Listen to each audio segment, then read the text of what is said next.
Tatlong senyales na mas matalino. Kakaisa sa 95% ng tao kahit walang nagsasabi sa'yo. Makinig ka mabuti, hindi ito karaniwang katangian. Bihira ang may ganito.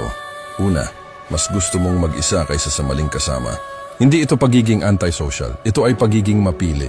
Habang ang karamihan ay naghahanap ng ingay, validation at kasama, ikaw ay mas nagiging matatag sa katahimikan. Ang pagiging komportable sa sarili mong mundo ay katangian ng matalas na isipan.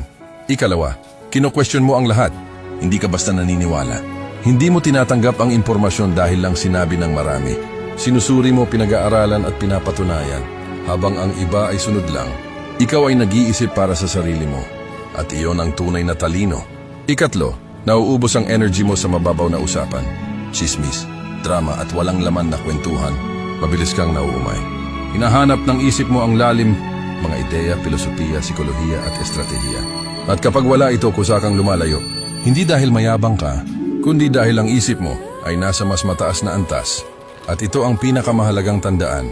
Ang mga senyalis na ito ay hindi nangangahulugang mas mataas ka sa iba, kundi iba ka lang. At minsan ang pagiging iba ay tanda ng tunay na katalinuhan. Kung nakaka-relate ka dito, yakapin mo kung sino ka.